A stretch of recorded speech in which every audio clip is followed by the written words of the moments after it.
Good morning student. तो मैं गोल achiever की तरफ से आपके लिए यूनिट 4 का पार्ट 5 लेकर आई हूँ। हमारे पार्ट 5 में आज नया क्वेश्चन है, इंटरेस्टिंग क्वेश्चन है। जैसे कि मैंने आपको पिछली वीडियो में बता दिया है, मेरे बहुत सारे क्वेश्चन हैं, उनको ध्यान से पढ़ लीजिएगा, आपको हेल्प मिलेगी, काफ़ी हेल्प मिलेगी। ऐसे उससे रिलेटेड एक और क्वेश्चन मैं आपके लिए लेकर आई हूँ। तो आज का हमारा क्वेश्चन है कि विभिन्नता तथा विविधता के सीमांतकों का इनके मुद्दों के बारे में हम वर्णन करेंगे क्या होते हैं,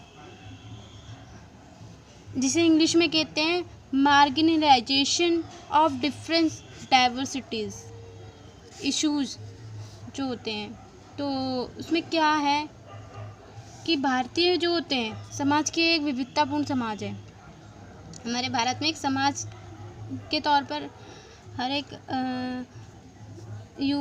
हर एक एरिया होता है जहाँ पर समाज प्रभावित होता है, समाज से लोग प्रभावित होते हैं, जिसमें क्या होता है कि तरह तरह की जातियों के लोग होते हैं, धर्मों के लोग होते हैं, संप्रदायों के लोग होते हैं। और ये हमारे बहुत प्राचीन काल से सभ्यता या दृष्टि चली आ रही है और देखा जा रहा है हमारे समाज में यही चीज़ें, जिसमें क्या होता है कि जाति, धर्म, लिंग, आर्थिक स्तर पर कुछ लोग यहाँ सदियों से सामाजिक शोषण का शिकार हो रहे हैं। तो ये गलत है।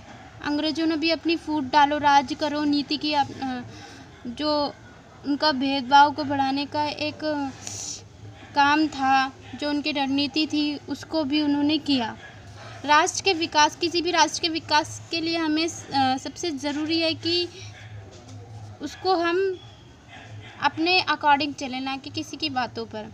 तो स्वतंत्रता के बाद असमानता को दूर करने के लिए भारतीय संविधान द्वारा जो प्रजातांत्रिक धर्म हमने अपनाए हैं, हमारे समाजवाद में व्यवस्थित हुए हैं, उन तीनों का आधार समानता है। जैसे पहला है कि हमारा जो डॉक्टर राधा कृष्णन के अनुसार क्या था कि प्रजातंत्र का यह मानना है कि सबको समान अवसर प्राप्त होने चाहिए। उनका मानना है कि सबको इक्वल माना जाए, ह्यूमन टू इक्वल राइट्स। फिर आता है कि गांधी जी के अनुसार क्या आता है कि समाजवादी समाज एक वर्गहीन और जातिहीन समाज है। हमारा जो समाज है एक वर्गहीन और जातिवादी भी है। तो समाजवाद के अंतर्गत सभी सदस्य समान हैं, कोई नीचा नहीं है, कोई ऊंचा नहीं है। क्योंकि वो इंसान ही है, सबके अंदर एक ही खून है। धर्मनिरपेक्ष समाज के विषय में हमें मुद्दे का विचार यह प्रत्येक व्यक्ति को एक नागरिक की दृष्टि से उनके धर्म के आधार पर स्पष्ट होता है कि प्रजातंत्र जो है समाजवाद धर्मनिरपेक्ष पर आधारित समाज की स्थापना करना ही समाज का लक्ष्य होता है। तो मैंने आपको इसका मतलब समझा दिया है कि हम वाकई में किस क्वेश्चन के बारे में पढ़ना चाहते हैं। अब पढ़ेंगे हम इसके कुछ अर्थ की क्या होते हैं, मीनिंग क्या होता है इसका। तो मीनिंग में है कि जो समानता होती है, समानता जो शब्द है, इसका बहुत बड़ा रोल है। इसी की वजह से हर एक व्यक्ति में घृणता देखी जाती है। व्यक्ति एक ही ईश्वर की संतान है, एक समान अधिकार पाने का हक भी होता है उसे। संविधान द्वारा उन्हें समान अधिकार दिए जाते हैं। फिर जब भी व्यवहार में समाज में जाति, धर्म, लिंग, अन्य पर किसी भी बात पर कोई भेदभाव व्यवहार करते हैं तो वह असमानता की स्थिति प्रकट होने लगती है। वहाँ एग्जाम्पल के लिए हम लेते हैं कि भारत में हरिजनों को अछूत माना जाता है, स्त्रियों को भोग की वस्तु माना जाता है, धनी वर्ग निर्धनों का शोषण करते हैं। अंग्रेजों के समय में रंग भेद के कारण भारतीयों को अपमान सहना पड़ता था। आपने न्यूज़ पढ़ी होगी हाल ही में, तो आज कल की ही न्यूज़ है। तो आपने अमेरिका में अश्वेत के ऊपर न्यूज़ देखी होगी, जो उनकी शुरू से ही धारणा रही है, अंग्रेज़ों में स्टार्टिंग से ही रही है, और इन्होंने हमारे भारत में भी ये स्टार्ट किया था। तो यहाँ तो ये ख़त्म हो गया है। यह समानता के परिचायक स्वतंत्रता के बाद यहाँ संविधान द्वारा यद्यपि आप सब प्रकार की समानताओं को दूर करने का लक्ष्य रखा गया है, उनके क्षेत्रों में कोई भी विशेष सुधार नहीं है। तो इन पर ध्यान देने की बहुत ज़्यादा आवश्यकता है कि हमारा भारत आगे बढ़ सके। और समानता दो रूपों में देखने को मिलती है। पहली क्या है कि एक होती है सामाजिक, जिसमें जाति, धर्म, लिंग शामिल होते हैं, और दूसरा है आर्थिक, जिसमें क्या है कि व्यक्तियों की आय, और उनके ऊंच नीच के अमीरी गरीबी के हिसाब से उन्हें समझा जाता है, उनको तोला जाता है दो नापों में। तो ये गलत है, ऐसा नहीं करना चाहिए। तो ये तो था अर्थ, मैंने आपको बता दिया है। फिर आता है कि इसके कारण क्या थे। एक तो प्राचीन वर्ण व्यवस्था, हमारी जो पहले की व्यवस्था थी बहुत ही बुरी थी और एक हद तक कुछ हद तक सही थी। जैसे ब्राह्मण, क्षत्रिय, वैश्य, शूद्र वर्गों में बांटा गया था। तो जो तालिकाएं थी ये जो प्राचीन वर्ण व्यवस्था को प्रकट करती थी। फिर आता है लड़की के संबंध में हमारे पुराने विचार, जो आज भी कहीं कहीं देखने को मिल जाते हैं।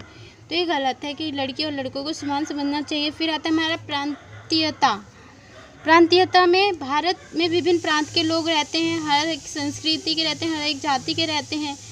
तो ये जो जीवन शैली तथा भाषा को दूसरे प्रांतों में अच्छा मानते हैं, दूसरे प्रांतों को की सांस्कृतिक पहलुओं की आलोचना करने में भी हिचकिचाते हैं। इससे आत्मसात की स्थिति पैदा होने लगती है। फिर आता है हमारा धार्मिक विविधता, जो हमारी धार्मिक विविधता है कि विभिन्न धर्मों के जो तरह तरह के धर्मों के लोग होते हैं, संप्रदाय के लोग होते हैं, उसमें असमानता की स्थिति नहीं प्रकट होने देनी चाहिए। ये सबसे इम्पोर्टेंट है कि हमारे राज्यों में इन सब चीज़ों को लेकर बहुत ज़्यादा बढ़ा चढ़ाकर बातें की जाती, तो इन पर रोक लगाना चाहिए और इन्हें कम करना चाहिए।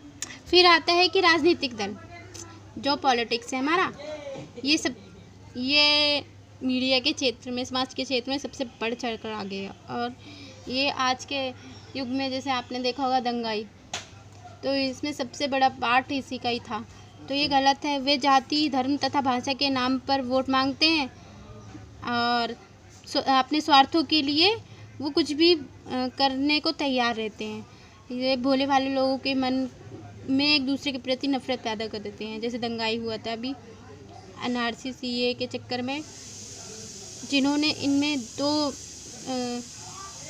दो लोग मतलब दो जाति के बीच में इन्होंने दंगे बढ़वा दिए थे और ये सारा काम राजनीतिक दल का था। नेक्स्ट है हमारा कि अंग्रेजी शासन का प्रभाव क्या पड़ा। इसमें क्या हुआ, फूट के जो बीज उन्होंने बोए थे हमारे भारत में, उसमें क्या हुआ, भेदभाव बड़ा समानता के रूप में देखने को मिला। भले ही आज हम स्वतंत्र है, संविधान द्वारा यह प्रजातंत्र, धर्मनिरपेक्ष और समाजवादी व्यवस्था की स्थापना का संकल्प किया है, पर हम अभी भी जाति व धर्म के नाम पर बटे हुए हैं। ये तो आप मानते हैं। फिर उसके बाद है मानवीय मूल्यों में गिरावट। मानवीय मूल्यों में भी गिरावट पाई गई है, जिससे परिवार का संदेश देती है। भारतीय संस्कृति हमें विश्व परिवार का संदेश देती है, सबके मंगल की कामना करती है। आज हम मानवीय मूल्यों में गिरावट आती है, छोटे छोटे स्वार्थों के कारण हम आपस में झगड़े कर बैठते हैं, तो ये गलत है। असमानता पैदा हो जाती है आपस में ही। धनी व निर्धन वर्ग में बढ़ता अंतर, ये धनी और निर्धन में जो अंतर है, डिफरेंस है, ये बहुत ज़्यादा है। अगर कोई व्यक्ति गरीब है तो गरीब ही है, कोई अमीर है तो और अमीर होता जा रहा है। तो ये भी बहुत बुरा प्रभाव है हमारे भारत पर, विभिन्नता तथा विविधता के ऊपर। फिर आता है कि इसके दुष्प्रभाव क्या होते हैं। दुष्प्रभाव क्या होते हैं विभिन्नता तथा विविधता के। तो प्रजातंत्र की सफलता में बाधा आती है। सामाजिक, आर्थिक, राजनीतिक प्रत्येक क्षेत्र में प्रजातंत्र लाना, प्रजातंत्र समानता, न्याय, स्वतंत्रता, भाईचारे पर मूल्य पर आधारित होते हैं। इनके अभाव में सफल हो ही नहीं सकता। भारतीय समाज में व्याप्त असमानता की स्थिति प्रजातांत्रिक सामाजिक व्यवस्था की स्थापना के मार्ग में बाधा पैदा कर रही है। तो ये सब चीज़ें नहीं होने चाहिए। समाजवादी व्यवस्था की स्थापना में बाधा आ रही है। हमारे जितने भी सामाजिक कार्य होते हैं उसमें रुकावट उत्पन्न करते हैं। फिर राष्ट्रीय एकता में बाधक, हमारी राष्ट्रीय एकता में बाधाएं उत्पन्न करती हैं, जिसमें आपसी झगड़े होते हैं। फिर आता है हमारा राष्ट्रीय विकास में बाधक। राष्ट्रीय विकास में भी काफ़ी बाधाएं आती हैं, जिसमें आर्थिक नीति, राजनीतिक नीति दोनों जुड़ी होती है। तो ये सब चीज़ें नहीं होनी चाहिए। फिर आता है कि हमारा शिक्षा के सार्वभौमिकरण में बाधा। शिक्षा के सार्वभौमिकरण में बाधा कैसे कि लड़कियों को शिक्षा नहीं दिलाना चाहते हैं माता पिता, और अपने छोटे भाई बहनों की देखभाल करती हैं लड़कियां, क्यों उनको, ताकि वो पढ़ने ना जाएं, अपने घर की देखभाल करें, माँ बाप के काम में हाथ बटाएं। इस सब की वजह से शिक्षा के सार्वभौमिकरण में बाधाएं आ रही हैं। तो ये सब चीज़ें ख़त्म होनी चाहिए हमारे भारत से बिल्कुल भी। फिर आता है कि विभिन्न अधिनियमों द्वारा असमानता को दूर करने के क्या प्रयास हैं हमारे भारत में जो कि है। पहला है कि अस्पृश्यता अपराध अधिनियम 1955। इसके अनुसार क्या हुआ था, स्टूडेंट्स की कानून को न मानने या अस्पृश्यता को बढ़ावा देने वाले के लिए दंड की व्यवस्था की गई थी। इसमें कहा गया था कि अस्पृश्यता के आधार पर कोई दुकानदार किसी को कोई चीज़ बेचने से इनकार नहीं करेगा। नागरिक अधिकार संरक्षण कानून 1976, इसके द्वारा अस्पृश्यता के अपराध के लिए और अधिक कठोर दंड देने की व्यवस्था भी की गई थी। फिर हिंदू उत्तराधिकार अधिनियम, इसके द्वारा स्त्रियों को परिवार की संपत्ति में समान अधिकार दिया गया, जिसमें उनके साथ होने वाले भेदभाव को दूर किया गया। फिर आती है कि नई शिक्षा नीति द्वारा असमानता को दूर करने के लिए क्या प्रयास किए गए थे। इसमें क्या था कि अगर कोई भी इंसान अधिकारों को प्रति सचेत रहता तथा वह अपनी सोच को नहीं बदलता तो उसमें जागरूकता लाए बिना समाज में असमानता दूर नहीं किया जा सकता। अगर उसमें चेंजेस नहीं आएंगे, उसकी धारणाएं नहीं बदलेगी समाज के प्रति, तो चेंजेस नहीं आ सकते, चाहे उसके लिए कुछ भी कर लिया जाए। फिर आता है कि ऐसी तथ्यों को अनुभव करते हुए समाज के पिछड़े वर्गों तथा शिक्षक सुविधाओं को पहुँचाने के लिए नई शिक्षा नीतियों में निम्नलिखित प्रावधान किए गए थे। पहला था कि महिलाओं की साक्षरता के लिए विशेष ध्यान दिया गया। उनके रास्ते में आने वाली रुकावटों को दूर किया जाएगा। फिर आता है हमारा अनुसूचित जातियों के बच्चों को छात्रवृत्ति की व्यवस्था दिलाना तथा जिला केंद्रों पर छात्रावास की सुविधाएं बढ़ाना। उनके लिए जितनी भी फैसिलिटीज़ थी उनको बढ़ाया गया। फिर आता है कि आदिवासी क्षेत्रों में विद्यालय खोलने की प्राथमिकता दी गई। फिर आरंभिक शिक्षा का माध्यम हुआ, मातृभाषा का ज्ञान उन्हें कराया गया। अल्पसंख्यकों के कुछ वर्ग शिक्षा की दृष्टि से काफ़ी पिछड़े थे, जिसमें कई सुधार किए गए। उनमें शिक्षा नीति में इन्हें भी कुछ सुविधाएं दी गई, जिसके साथ उन्हें इंसाफ भी दिलाया गया, और ताकि वो शिक्षा के क्षेत्र में आगे बढ़ चढ़कर हिस्सा ले सके। फिर कुछ और भी प्रयास किए गए, अन्य प्रयास अदर इफेक्ट्स। इसमें असमानता को दूर करने के प्रयास आज़ादी के पहले से ही किए जा रहे थे, जिसमें राजा राम मोहन रॉय जैसे समाज सुधारकों ने महत्वपूर्ण योगदान दिया। उन्होंने सती प्रथा का उन्मूलन किया। उन्होंने घर की चारदीवारी से बाहर आने का अवसर प्राप्त दिलाया। औरतों को गांधी जी ने अछूत समझे जाने वाले अस्पृश्य लोगों को हरिजनों का नाम देकर उन्हें समाज में समानता के स्तर पर लाने का प्रयास किया। फिर था कि समानता के बाद राष्ट्रीय में अंतर्राष्ट्रीय स्तर पर भी की जा रही।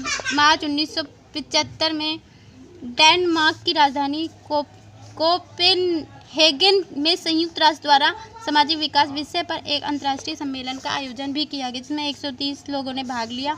सम्मेलन में संयुक्त राष्ट्र के अवर सचिव ने बताया कि महिलाओं के समानता पर बात किए बिना सामाजिक समस्या पर बात हो ही नहीं सकती। ये सारे संगठन चलाए, जिसमें 1990 का दशक महिलाओं के लिए आतंक, भेदभाव तथा मानव अधिकारों के हनन का वर्ष रहा। इसमें समानता की दृष्टि से स्थिति बहुत घातक रही, जिस पर काफ़ी रोक भी लगाए गए। असमानता को दूर करने के लिए भारत में रहने वाली मुस्लिम महिलाओं की स्थिति पर विचार भी किए गए। वे आज भी शोषण का शिकार हो रही हैं, पर्दे में रहने के लिए बाध्य हैं। वे अपने शैक्षिक और सामाजिक समस्याओं से पीड़ित हैं। अतः समानता की दृष्टि से उनकी स्थिति में भी सुधार आवश्यक है। ये कहा जाता है कि हमारा जो समाज है, इसके लिए किए जा रहे सरकारी व गैर सरकारी प्रयास तक व्यर्थ सिद्ध होंगे जब तक असमानता और शोषण के शिकार सामाजिक वर्ग अपने हितों की रक्षा के लिए स्वयं आगे नहीं बढ़ते। जब तक हम खुद अपने न्याय के लिए नहीं लड़ेंगे, तब तक हमारी कोई भी हेल्प नहीं कर सकता, चाहे वो एजुकेशन से रिलेटेड हो या फिर किसी सुविधाओं से या किसी फैसिलिटी से जुड़ी हो। तो ये हमारा बहुत अच्छा क्वेश्चन था, इसको आप एक बार ज़रूर रीड कीजिए। उम्मीद करती हूँ मेरा क्वेश्चन आपको पसंद आया होगा और मेरी इस वीडियो को पूरा देखेंगे तभी आपको समझ में आएगा। तो इसके लिए आप मेरे चैनल को लाइक करो, फॉलो करो और सब्सक्राइब करो, ताकि मेरी हर एक वीडियो आप तक पहुंचती रहे और आप हर एक वीडियो आप पढ़ सकें।